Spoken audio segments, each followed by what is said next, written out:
నిబంధనల మాటున విశాఖ పోలీసులు చేతివాటం ప్రదర్శిస్తున్నారా?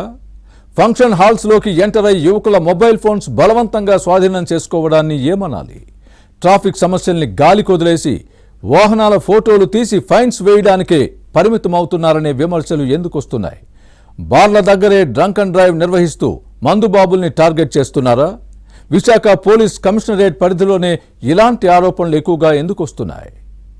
Was this inside story?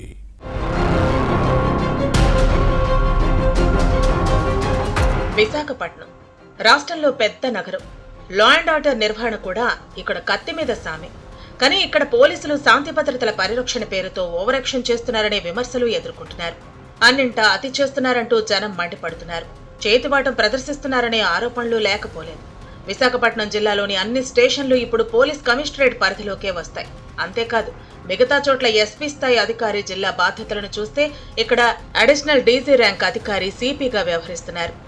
అయితే నగర ప్రజలు క్రమశిక్షణతో ఉండాలంటూ పలు నిబంధనలను పోలీసులు అమలు చేస్తున్నారు.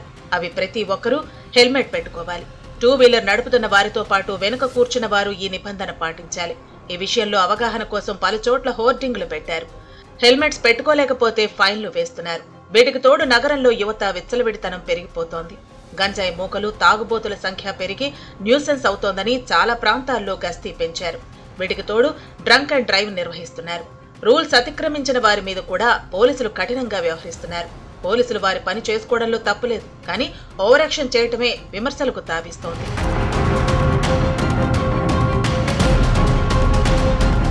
ట్రాఫిక్ పోలీసులు చాలా మంది హెల్మెట్ లేకుండా వెళ్లే వారి ఫోటోలు తీసి ఫైన్స్ వేస్తున్నారు. ఓపెన్ గా మద్యం సేవిస్తే కేసులు పెడుతున్నారు. ఇది సమంజసమే, కానీ ఈ వ్యవహారం శృతి మించుతోంది. పోలీసులు ఈ మధ్యకాలంలో సామాన్య ప్రజలను తీవ్ర ఇబ్బందులకు గురి చేస్తున్నారు. ఇటీవల ఆరిలోవా పోలీస్ స్టేషన్ పరిధిలోని ఓ కళ్యాణ మండపంలో పెళ్లి జరిగింది.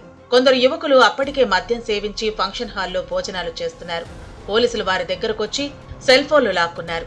పోలీసుల ఓవర్ యాక్షన్ క్వశ్చన్ చేశారు. ఎంతైనా ఖాకీలు, ఈగో ఎక్కువ, తమనే ప్రశ్నిస్తారా, తిరగబడతారా అంటూ మొబైల్స్ తీసుకుని వెళ్లిపోయారు. ఒక బృందం కాదు, 3 పోలీస్ టీమ్స్ వచ్చి దురుసుగా ప్రవర్తించి మొబైల్స్ తీసుకెళ్లటం వివాదాస్పదమైంది. కళ్యాణ మండపం ప్రైవేట్ ప్లేస్. పోలీసులు పెళ్లి ఫంక్షన్ లోకి వచ్చి ఫోన్లు తీసుకెళ్లటం ఏంటని నిలదీస్తే ఇది పబ్లిక్ ప్లేస్ అంటూ వాగ్వాదానికి దిగారు. కొందరి దగ్గర డబ్బు తీసుకుని తిరిగి సెల్ ఫోన్లు ఇచ్చేశారట. నగరంలో కొన్ని ప్రాంతాల్లో ఎవరైనా నిర్మానుష్య ప్రదేశంలో కనిపిస్తే వారి ఫోన్లు లాక్కుని కేసులు పెడుతున్నారనే విమర్శలు వస్తున్నాయి. పబ్లిక్ గా మద్యం తాగే మందుబాబుల నుంచి ముక్కుపిండి మరీ డబ్బులు గుంజుతున్నారట. కేసులు గొడవలు ఎందుకని జేబులో ఉన్న సొమ్మును సమర్పించుకుంటున్నారు. దీంతో ఎక్కిన కిక్ అంతా దిగిపోతోంది. బార్ నుంచి మద్యం సేవించి బయటకొస్తే ఫోన్లు లాక్కుని న్యూసెన్స్ కేసులు పెడుతున్నారు. అలాగే బార్ అండ్ రెస్టారెంట్స్ కు కూతవేటు దూరంలోనే డ్రంక్ అండ్ డ్రైవ్ టెస్టులు చేసి మద్యం ప్రియులను పట్టుకుంటున్నారు. డ్రంక్ అండ్ డ్రైవ్ కేసుల్లో కోర్టుకు వెళితే 10,000 ఫైన్ కట్టాల్సి వస్తుందని బెదిరిస్తున్నారు.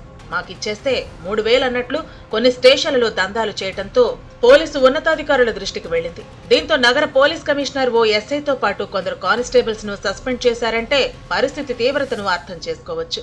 అంతేకాదు ట్రాఫిక్ సిగ్నల్స్ దగ్గర వాహనాలను నియంత్రించడం కంటే ఫోటోలు తీయడంపైనే ఎక్కువ దృష్టి పెడుతున్నారు.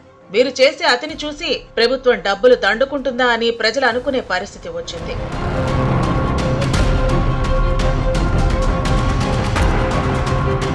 విశాఖ పోలీసులు సీరియస్ కేసులపై దృష్టి పెట్టకుండా చిన్న చిన్న వ్యవహారాలపైనే కేంద్రీకరిస్తున్నారనే విమర్శలు లేకపోలేదు. గంజాయి తాగే బ్యాచ్లను పట్టుకోలేకపోతున్నారు. బైక్ రేసర్లను పూర్తిగా కంట్రోల్ చేయటం లేదు. ఇలా ప్రధానమైన సమస్యలను గాలి కొదిలేస్తున్నారనే విమర్శలు ఉన్నాయి. పైగా పోలీసులు మా భద్రత గురించి బాగానే పట్టించుకుంటున్నారు, మరి పాడైన రోడ్లపై ఎందుకు దృష్టి పెట్టడం లేదని సాగర నగరవాసులు ప్రశ్నిస్తున్నారు. ప్రధాన కూడళ్లలో సీసీ కెమెరాలు పనిచేయకపోయినా లైట్ తీసుకుంటున్నారు. తాము తప్పు చేస్తున్నామని ఫైన్స్ వేస్తున్న పోలీసులు మిగిలిన పౌర సమస్యలపైన దృష్టి పెడితే బాగుంటుందని సూచిస్తున్నారు.